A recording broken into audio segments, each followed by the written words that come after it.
یکی از اطبای دنیا، یک دکتر صاحبی که هر روز طبابتش نی به یک شهر از این شهر به این شهر، بلکه از این کشور به این کشور، یک روز این دکتر به افغانستان و یک روز بالاخره به پاکستان و یک روز به ایران و یک روز به اروپا و یک روز به فلان کشور و یک روز به فلان کشور. این طبیب در حرکت هست، در مسیر راه داخل طیاره هست و بعداً هوا چنان ابر و بارانی و هوا چنان در رعد و برق قرار میگیره که در مسیر راه مثال بیان میکنم، مثلا مسیر طیاره از هرات کابل هست، هوا چنان به رعد و برق قرار میگیره که در مسیر راه در قندهار مثلا نشست میکنه، در میدان هوایی شندن نشست میکنه، در یکی از این میدان هایی که در مسیر راه هست. بعد طیاره می نشینه، میگن چنان آب و هوا خراب هست، وضعیت هوا خراب هست که تا 4 ساعت دیگر طیاره پرواز نمیکنه.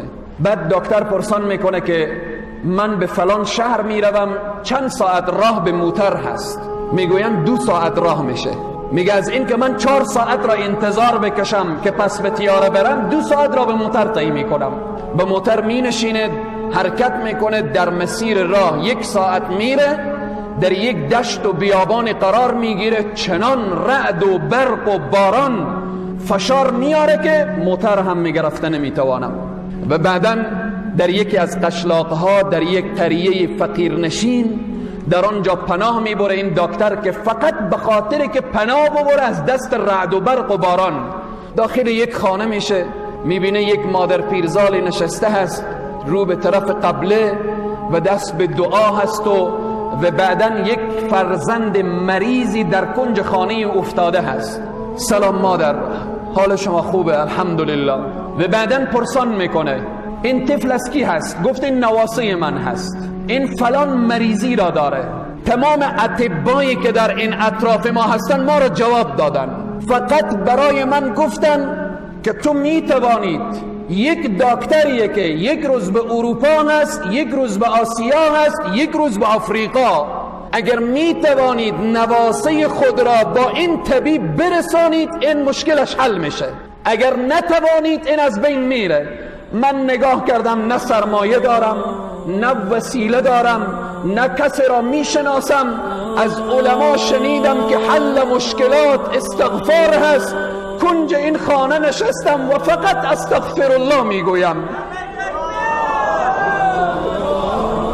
طبیب به گریه می شود که مادر استغفار را بس کن که زمین و آسمان و رعد و برق همه به فریاد آمدن. استغفار تو طیاره را از آسمان پایین کرد، استغفار تو موتر را به این دشت و بیابان ساکت کرد، استغفار تو همه بالاخره تقسیم اوقات ما را به هم زده. من همان طبیبم که در خدمت تو آمدم. عزیزان و بزرگواران، چرا الله را فراموش کردیم؟ چرا به دروازه الله در نمیزنیم؟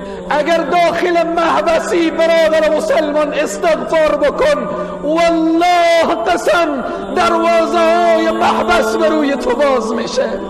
اگر در گوانتانامو قرار داری استغفار بکن، الله تو را از چنگال ظالمین نجات میده. اگر بیرون از زندانی قرضداری استغفار بکن، الله قرضداری تو را آسان میکنه. اگر اولاد نداری استغفار بکن، الله همه مشکلات تو را حل میکنه، چون به صراحت کامل الله برای ما وعده فرموده فقلت استغفروا ربکم انه کان غفارا یرسل السماء علیکم مدرارا ويمددكم بأموال وبنين ويجعل لكم جنات ويجعل لكم أنهارا ما لكم لا ترجون لله وقارا. چی شده که رو گشتندید از الله؟ چی شده که پشت کردید به طرف الله؟ آیا الله بندگان خود را دوست نداره؟